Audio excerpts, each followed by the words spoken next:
तो गाइस जैसे आप यहाँ पे देखोगे, यहाँ पे मैं अपने टास्क मैनेजर को ओपन कर यहाँ पे परफॉर्मेंस वाले सेक्शन में आकर मैं यहाँ पे मेमोरी वाले सेक्शन में आता हूँ। तो आप यहाँ पे देखोगे, यहाँ पे मेरा जो मेमोरी का यूजेस जो हो रहा है ओवरऑल 37% मेमोरी का यूज़ हो रहा है। वो मेरे सिस्टम के अकॉर्डिंग यहाँ पे यूज़ हो रहा है 37%। हो सकता है आपका यहाँ पे ज़्यादा हो रहा हो। और यहाँ पे मेरा जो रैम टोटल है वो 12 GB अप्रॉक्स रैम है और यहाँ पे 4.4 GB रैम का यूजेस हो रहा है। और मैं यहाँ पे अपने सिस्टम में किसी भी तरह का कोई भी एक्स्ट्रा प्रोसेसेस या हाई लोडेड सॉफ्टवेयर वगैरह भी मैं यहाँ पे यूज़ नहीं कर रहा हूँ, तब भी यहाँ पे मेरा 4.4 GB यहाँ पे मेरा रैम का यूजेस हो रहा है। तो मैं आपको इसी यूजेस को मैं आपको यहाँ पे कम करने के लिए बताऊंगा। तो सबसे पहले तो आपको यहाँ पे प्रोसेसेस वाले ऑप्शन पे आपको यहाँ पे क्लिक करना है और यहाँ पे देखना है कि और कौन कौन से एक्स्ट्रा एप्लीकेशन या सॉफ्टवेयर वगैरह अगर आपके यहाँ पे रन कर रहे हैं तो आपको यहाँ पे करना क्या है कि आपको उसे एंड कर देना है। मैंने एंड टास्क पे क्लिक करके आपको उसे एंड करना है। जैसे मान के चलिए यहाँ पे मेरा ये क्रोम ब्राउज़र है, यहाँ पे ये रन हो रहा है, मैंने ऑलरेडी यहाँ पे रन हो रहा है। या और भी कोई एप्लीकेशन या सर्विसेज अगर आपको लगता है कि आपके यहाँ पे अनयूज्ड या अनवांटेड एप्लीकेशन या सर्विसेज यहाँ पे रन हो रहे हैं तो आपको उसके ऊपर राइट क्लिक कर कर आपको यहाँ पे एंड टास्क पे क्लिक कर आपको उसे एंड कर देना है, मैंने क्लोज कर देना है। जैसे मैं यहाँ पे इसे क्लोज कर दिया हूँ क्रोम ब्राउज़र को। ठीक उसी तरह आपको अपने सिस्टम के अकॉर्डिंग आपको यहाँ पे चेक करना है और उन सभी को आपको यहाँ पे क्लोज कर लेना है। ये क्लोज कर लेने के बाद फिर आपको यहाँ पे स्टार्टअप वाले ऑप्शन पे जाना है और यहाँ पे बहुत सारे स्टार्टअप एप्लीकेशन होंगे। तो आपको यहाँ पे जो जो स्टार्टअप एप्लीकेशन का नीड नहीं है तो आपको यहाँ पे उन सभी को आपको यहाँ पे डिसेबल कर देना है। जैसे मैं यहाँ पे माइक्रोसॉफ्ट एज को डिसेबल करके रखा हूँ, फोन लिंक को भी डिसेबल करके रखा हूँ और भी बहुत सारे एप्लीकेशन है जैसे जावा के रिलेटेड में यहाँ पे एप्लीकेशन है, ये मेरे किसी काम का नहीं तो मैं इसे भी डिसेबल कर दिया हूँ।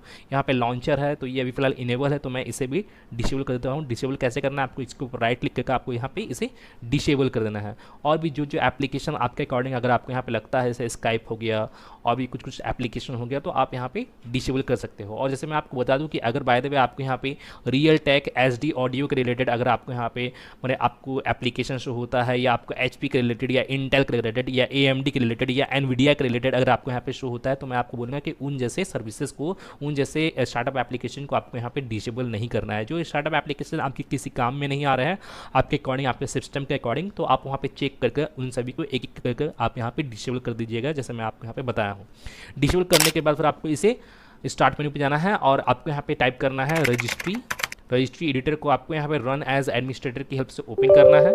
अब आपको यहाँ पे एच की लोकल मशीन वाले ऑप्शन पे आपको यहाँ पे चले जाना है। इस ऑप्शन पे आने के बाद फिर आपको यहाँ पे सिस्टम का ऑप्शन शो होगा तो आपको इस सिस्टम वाले ऑप्शन पे आना है और आपको यहाँ पे कंट्रोल सेट 001 का आपको यहाँ पे ये ऑप्शन आपको यहाँ पे शो होगा जैसे आप यहाँ पे देख सकते हो। तो आपको इस ऑप्शन पे चले जाना है।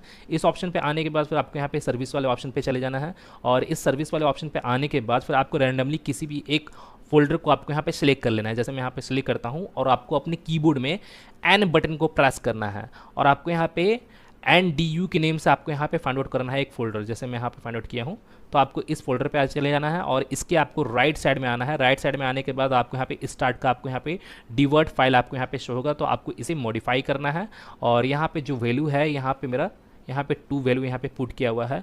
अगर बाय द वे आपके यहाँ पे कोई अनदर वैल्यू पुट रहता है 2 हो गया, 3 हो गया या 1 हो गया, 0 हो गया तो आपको यहाँ पे 4 पुट कर देना है। 4 पुट करने के बाद फिर आपको यहाँ पे इसे ओके करना है और आपको इसे अपवर्ड की ओर आपको यहाँ पे स्क्रॉल करना है और यहाँ पे आप जो ऑप्शन खोले थे, आप ओपन किए थे सर्विस के रिलेटेड, तो आपको इसे क्लोज करना है। क्लोज करने के बाद फिर आपको यहाँ पे कंट्रोल वाले ऑप्शन पे चले जाना है। कंट्रोल वाले ऑप्शन पे आने के बाद फिर आपको यहाँ पे सेशन मैनेजर के नेम से आपको यहाँ पे फाइंड आउट करना है। तो उसे फाइंड आउट करने का जैसे आपको यहाँ पे शॉर्टकट तरीका बताया हूँ, आपको अपने कीबोर्ड में एस बटन को प्रेस करना है और एस के रिलेटेड जितने भी आपको यहाँ पे सर्विसेज वो आपको यहाँ पे शो हो जाएंगे। तो आप यहाँ पे देखोगे यहाँ पे आपको सेशन मैनेजर का आपको यहाँ पे ऑप्शन आपको यहाँ पे शो हो रहा होगा तो आपको इस ऑप्शन पे जाना है। इस ऑप्शन पे आने के बाद फिर आपको यहाँ पे मेमोरी मैनेजमेंट वाले ऑप्शन पे आपको यहाँ पे क्लिक करना है और मेमोरी मैनेजमेंट ऑप्शन पे आने के बाद फिर आपको इसके राइट साइड में आना है। राइट साइड में आने के बाद फिर आपको यहाँ पे clear page file eight shutdown के रिलेटेड ऑप्शन आपको यहाँ पे शो होगा तो आपको इसे भी मॉडिफाई कर देना है और यहाँ पे आपका वैल्यू हो सकता है आपके यहाँ पे 0 होगा तो आपको यहाँ पे 1 पुट करना है और 1 पुट करने के बाद फिर आपको इसे ओके कर देना है। अब आपको यहाँ पे एक और आपको यहाँ पे डिवर्ट फाइल आपको यहाँ पे फाइंड आउट करना है। जैसे आप यहाँ पे देखोगे नॉल पेज्ड पोल साइज़ के नेम से, तो आपको इसे भी मॉडिफाई कर लेना है और यहाँ पे आपको वैल्यू डेटा में आपको यहाँ पे टाइप करना है 192 आपको यहाँ पे टाइप करना है, देन ओके। ये कर लेने के बाद फिर आपको इन सभी को जितने भी ऑप्शंस ओपन है इन सभी को क्लोज करना है और आपको इसे कट करना है और आपको यहाँ पे डेस्कटॉप पे वन टाइम आपको यहाँ पे रिफ्रेश करना है। और आपको अपने कीबोर्ड में विंडोज़ प्लस आर बटन को प्रेस करके आपको यहाँ पे रन प्रोग्राम को ओपन करना है और आपको यहाँ पे टाइप करना है sysdm.ctl देन ओके। और आपको यहाँ पे एडवांस वाले ऑप्शन पे क्लिक करना है और सेटिंग्स वाले ऑप्शन पे चले जाना है।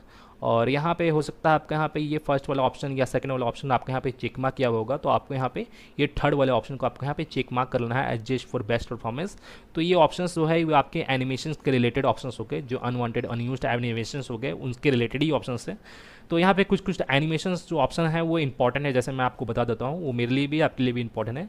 Smooth edge of screen font हो गया आपका यहाँ पे, शो ट्रांसलूशन सिलेक्शन रेक्टेंगल हो गया आपका यहाँ पे, शो थंबनेल इंस्टेंट हो गया आपका, save task bar thumbnail preview हो गया और इनेबल पिक हो गया। ये कुछ यहाँ पे ऑप्शंस है जो आपके लिए भी इंपॉर्टेंट है और मेरे लिए भी इंपॉर्टेंट है। फिर आपको अप्लाई देन ओके करना है और आपको इसे भी ओके कर देना है और आपको स्टार्ट मेनू पे जाना है और आपको यहाँ पे टाइप करना है सर्विसेज और आपको यहाँ पे इसे रन एज एडमिनिस्ट्रेटर की हेल्प से आपको इसे ओपन करना है। ओपन करने के बाद फिर आपको यहाँ पे बहुत सारे सर्विसेज आपको यहाँ पे शो होंगे और यहाँ पे बहुत सारे सर्विसेज क्या है कि अनयूज सर्विसेज है और उन सर्विसेज को आपको यहाँ पे स्टॉप करना है, उन सभी को डिसेबल करना है। और मैं इसके रिलेटेड भी मैंने बहुत सारे वीडियो ऑलरेडी बनाया हूँ, मैं उस वीडियो का लिंक अपने इस वीडियो के डिस्क्रिप्शन में दे दूंगा, तो आप उस वीडियो को वॉच करके कौन कौन सा अनवांटेड या अनयूज सर्विसेज है आप वहाँ पे देखकर आप यहाँ पे इसे डिसेबल कर सकते हो। जैसे मैं आपको यहाँ पे कुछ कुछ सर्विसेज को मैं यहाँ पे बता देता हूँ। जैसे आप यहाँ पे देखोगे यहाँ पे बैकग्राउंड इंटेलिजेंट ट्रांसफ़र सर्विस आपको यहाँ पे शो होगा, तो आपको इसके ऊपर राइट क्लिक करके इसके प्रॉपर्टीज़ में जाना है और आपको यहाँ पे इसे डिसेबल करना है और इसे स्टॉप कर फिर आपको इसे अप्लाई करना है देन ओके कर देना है। फिर आपको यहाँ पे बैकग्राउंड टास्क रिलेटेड भी आपको यहाँ पे शो होगा, तो आपको इसे भी डिसेबल कर देना है, आपको इसे भी डिसेबल कर देना है और आपको अप्लाई देन ओके कर देना है। फिर आपको यहाँ पे बेसिक फिल्टरिंग इंजन का भी आपको यहाँ पे ऑप्शन शो होगा, तो आपको इसे भी प्रॉपर्टीज़ में जाना है और इसे भी आपको यहाँ पे डिसेबल करके ओके कर देना है। और यहाँ पे बीट लॉकर भी होगा, अगर आप यहाँ पे बीट लॉकर ड्राइव का आप यहाँ पे यूज़ नहीं करते हो तो आपको इसके ऊपर राइट क्लिक करके आपको इसके प्रॉपर्टीज़ में जाना है और ये ऑलरेडी डिसेबल है तो आपको इसे डिसेबल करके स्टॉप करके फिर आपको इसे अप्लाई देन ओके कर देना है। और जैसे और मैं आपको बता देता हूँ सिसमेन के रिलेटेड भी आपको यहाँ पे शो होगा SYSMAIN सिसमेन, तो आपको इस ऑप्शन पे जाना है और इसके ऊपर राइट क्लिक करके आपको इसके प्रॉपर्टीज़ में जाकर फिर आपको इसे भी डिसेबल कर लेना है, स्टॉप अप्लाई देन ओके। ये जो ऑप्शंस है इन ऑप्शंस को आपको यहाँ पे इन सर्विसेज को जो अनयूज सर्विसेज है इन सभी को आपको यहाँ पे डिसेबल कर देना है। और जैसे मैं एक और बता देता हूँ विंडोज सर्च के रिलेटेड, एक और सर्विस है जो विंडोज सर्च के रिलेटेड है, तो मैं आपको यहाँ पे दिखा देता हूँ। तो आपको इस ऑप्शन के भी आपको यहाँ पे प्रॉपर्टीज़ में चले जाना है, प्रॉपर्टीज़ में जाने के बाद फिर आपको इसे भी आपको यहाँ पे डिसेबल करके स्टॉप करना है देन अप्लाई देन ओके। और आपको इसे कट करना है और आपको अपने किसी भी एक फेवरेट ब्राउज़र को ओपन कर लेना है। अब आपको यहाँ पे ब्राउज़र के टॉप में आपको यहाँ पे टाइप करना है MEMREDUCT.org, आपको यहाँ पे इसे टाइप करना है MEMREDUCT.org देन ओके। और यहाँ पे मैम रिडक्ट के रिलेटेड आपको यहाँ पे एक एप्लीकेशन शो होगा, तो आपको इस एप्लीकेशन को डाउनलोड कर लेना है। जैसे मैं इस पर डाउनलोड पे क्लिक करके मैं यहाँ पे इसे डाउनलोड कर लेता हूँ, तो मेरा यहाँ पे डाउनलोड हो गया है, जैसे आप यहाँ पे देख सकते हो। अगर बाय द वे जैसे मैं आपको बता दूँ कि यहाँ पे डाउनलोड पे क्लिक करने के बाद भी अगर आपके यहाँ पे डाउनलोड नहीं होता है तो आप स्क्रॉल डाउन करोगे तो आपको यहाँ पे डाउनलोड फॉर विंडोज़ के लिए आपको यहाँ पे ऑप्शन होगा, तो आप इसके भी ऊपर क्लिक कर आप यहाँ पे इसे डाउनलोड कर सकते हो। तो यहाँ पे मेरा ये डाउनलोड हो गया है, अब आपको इसे ओपन करना है। ओपन होने के बाद फिर आपको इसे इंस्टॉल करना है, next accept the terms and agreement, next then install. Install होने के बाद फिर आपको इसे कट करना है और यहाँ पे जो प्रोसेस है इसे भी आपको यहाँ पे नेक्स्ट करके आपको इसे फिनिश कर देना है। अब आप यहाँ पे देखोगे क्या कि यहाँ पे ये एप्लीकेशन आपके यहाँ पे ओपन हो गया है। मोस्ट इंपॉर्टेंट एप्लीकेशन जितने भी सर्विसेज मैं आपको यहाँ पे जितने भी प्रोसेस मैं आपको यहाँ पे बताया हूँ उन सभी से ज़्यादा इंपॉर्टेंट है, तो आप इस एप्लीकेशन को डाउनलोड कर लीजिएगा।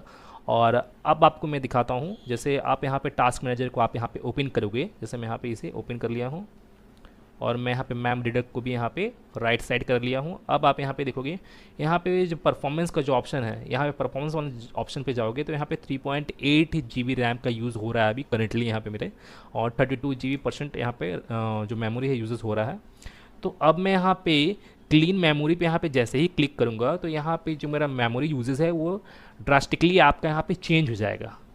जैसे आप यहाँ पे देखोगे, जैसे मैं आपको यहाँ पे दिखाता हूँ, क्लीन मेमोरी पे जैसे ही मैं क्लिक करता हूँ देन यस, अब आप यहाँ पे देखोगे यहाँ पे ड्रास्टिकली यहाँ पे आपका जो मेमोरी यूजेस है वो आपका यहाँ पे कम हो गया है। ओनली 11% मेमोरी यूजेस हो रहा है, 1.3% मेमोरी का यूजेस हो रहा है यहाँ पे। और यहाँ पे ग्राफ भी आप यहाँ पे देख सकते हो, यहाँ पे डाउन हो गया है। और मैं यहाँ पे किसी भी तरह का कोई भी प्रोग्राम पहले यूज़ नहीं कर रहा था, ना ही अभी भी यूज़ कर रहा हूँ। तब भी यहाँ पे मेरा जो यहाँ पे रैम का जो यूजेस है वो यहाँ पे कम हो गया है। तो इसकी हेल्प से आप यहाँ पे रैम की भी यूजेस आप यहाँ पे कम कर सकते हो। तो गाइज मैं फिर मिलता हूँ नेक्स्ट वीडियो में। Till then and bye. और एक बात और, सब्सक्राइब बटन पे 2-3 फैट लगा दीजिएगा, जिससे सब्सक्राइब हो जाए और घंटी वंटी गिर जाए।